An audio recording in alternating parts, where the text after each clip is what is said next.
got to stop, okay? Because you're leaving a lot of money on the table. Multiple profit generators are anything that earns a profit above and beyond the rent, right? For example, coin-operated washers and dryers. Okay, I got them everywhere you can put them. Vending machines, I got them in every building I can squeeze them in. Mac machines, put direct TV on the roof of the building and charge your tenants for cable TV. They're going to get cable TV anyway, aren't they? Right? Isn't everyone in your property going to get aren't they all going to get internet? Why not get internet for yourself, put a wireless router there, charge them for the internet? How about telephone systems? Don't let Verizon come into your apartment buildings and charge your tenants $25 a month for a phone line, and then charge them for the outgoing calls. You put the phone system in your apartment building, and then you charge the tenants for the phone bill. We did a meeting like Doug and Deb were there. We did the meeting, was it like a year ago? Where I took everybody down. We talked about multiple profit generators all night. I mean, telephone systems is a great thing. Furniture, you know, put sheds out back. If people want a shed, like for example, say you rent an apartment to somebody and you don't have a garage in that property, and they got 2 young daughters and they have bicycles. Where the hell are they going to put those bicycles? They need a shed. So what you do is you say to them, hey, you know, would you like a shed? Because I'll put a shed in here for you. And they'll say, sure, what's it going to cost? You run out, you get some pricing on it. Maybe it costs $300 for a shed. It's a 1-year lease. Divide the price of the shed by 10, charge them 30 extra bucks a month, so that by the time 10 months goes by, before their lease is up, they've already paid you for the shed, but they continue to pay you for it for as long as they live there. At the same time, you've just made your property have extra amenities that's going to help it rent for more money down the road, make it worth more money, and all that stuff. So I do all this kind of stuff. Key fobs are my favorite. I got these key fobs, and what you do with these things is you can buy them. You have to get the locks, electronic locks, where someone just passes a key fob by it, and the door opens and closes. Well, it's perfect for like new apartment buildings or any kind of thing where you have multiple tenants going in and out. It makes a very distinct sound when someone opens and closes the door, and it makes the tenants in the building feel comfortable, because when they hear that sound, they know that the only person who just entered that property is an authorized user. But the best thing about it is, if someone doesn't pay the rent, you guys have to evict everybody, right? All I do is shut off their key fobs. And it's legal. Well, all right, I'm lying about the legal. On commercial. Yeah. Some commercial, it is legal. This here is a 7-unit apartment building where I really started to use these multiple profit generators. This place, I got a phone system in it, I got key fobs, I got the cable TV up on the roof, I got a shed out back, I got a wireless router, I'm charging them for internet. Okay? I got coin-operated washers and dryers, I got ceiling fans inside some of the apartments. I said, is there anything, before I'm about to close the deal, I go, is there anything you guys, this apartment doesn't have that you might like? They're always going to say something. I didn't say I was going to give it to them for free. I just asked them what they might want. I said, well, this place could use some ceiling fans. Really? We're happy to go do that. I go back to them with a price. You do this kind of stuff. I got $3 grand a month coming in on top of my rent roll from all this silly stuff on all these different buildings that I got. And it's a great little way to make some extra money.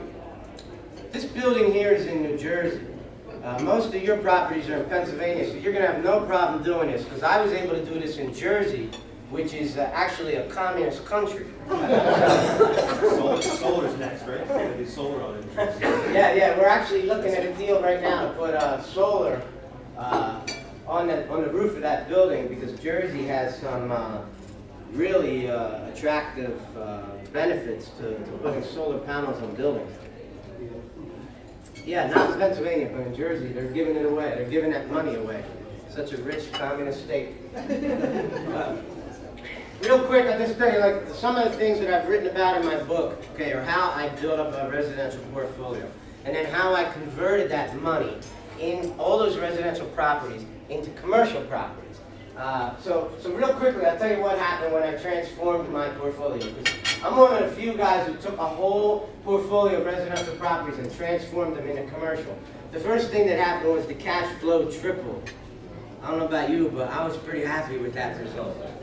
The building quantity, the quantity of buildings I had dropped by 1/3, which made my life a hell of a lot easier because I wasn't running around to 17 different zip codes. And the number of my tenants doubled, and I consolidated all of my work every day into a much smaller area, which just made my life more efficient, made me happier. You know, it's just plain Monopoly. I keep saying that. It's like you take your greenhouses and you turn them into a red hotel. In case you don't know it, I own an answering service. If you ever call any of my phone numbers during the week, you'll get Falcon Real Estate Holding Corporation. Would you like to talk to Phil? Let me see if I can get him. I think he's in a meeting. Well, Phil is at home sleeping on a couch. But it sounds terrific. And if any of you have people calling you during the day and you want to present the image that you're, really got your act together instead of some cheesy answering machine, I can do this. I do this for people for $99 a month. And this is the actual girl who answers the phone. All right, I'm lying about that. And another thing I do, I don't have any contracts. A couple of years ago, I had this guy sitting in front of me, and he's going, well, I don't know, Phil. I'm trying to close him, and he's going, I don't know. I got to talk to my lawyer. I got to talk to my wife. What's this clause mean? I said, let me see that contract for a minute. I took it out of his hand. I ripped it all up and right in front of him. And I said, all right, can you do the damn deal now? There's no contract, okay? Right? Just give me a credit card. I'll run it $99 a month. You want to quit? Leave. Right? The guy was like stunned, and he's like, well, okay. So I said, you know what? That's brilliant. So from now on, no contracts for anything. All right? If you're renting an apartment from me or an office, I have a contract. But if you want the answering service or a lot of the other services that I do, I don't charge people. I don't have contracts for anything. I hate contracts. I hate lawyers. Let's just do business together. All right? If I take care of you, you're going to stick around a long time. Jeremy and I also have a meeting that we do. It's called Real Trust. We formed our own real estate investment trust because we're out there right now using the 2020 vision. We're buying.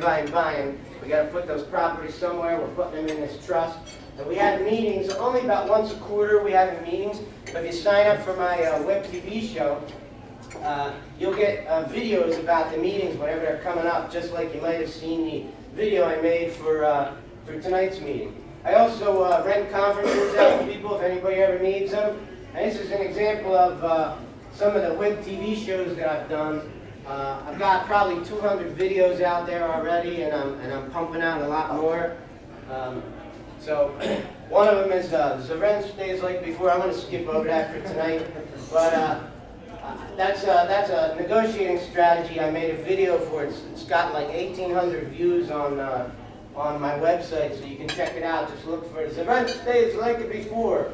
I also rent mailboxes, and so I want to get into the 2020 vision. This is what I want to share with you. Jeremy and I put a lot of brain power into what can we do as investors, because we all have the same problems, right? So the rest of that stuff I was showing you tonight, look, we're just having some fun, but this is something that I believe is a great strategy. So I like to say the market is talking to you, okay? What I mean by that is that every real estate market is telling you where you should invest. So I like to pretend like, I'm this big shot. I'm bidding on $1.4 million building. It fuels your ego. It feels great when you own a big building. But the truth is, none of that matters. What matters is, are we making money? Are we advancing ourselves with our real estate portfolios? The market is talking to you right now. Where is the abundance of real estate deals? They're all in single-family homes.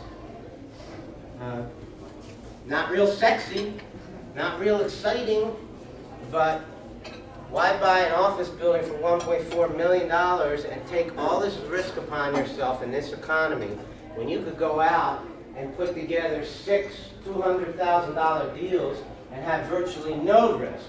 So that's one of the conclusions that I came to. Is as hard as it is for me to do that, I'm going back to buying single-family homes right now, just like my buddy Neil is over there. It may not be the most exciting plan but this is about making money. This is not about pretending that we're something that we're not, all right? I'm going to take what the market gives you, and if that's what the market's giving me, then that's what I'm going to take, okay? That's where I'm going to put my time and energy in. All right, so I love commercial, but I already explained, all right? I'm staying out of it for now. So most people who are out there buying single properties right now, a lot of them are looking for foreclosures. Hey, they're great, you know, I go to sheriff sales, I've done a lot of marketing for those things, I bought a lot of those properties, but I think I found something that's even better, okay? I'm not looking for desperation, I'm looking for motivation.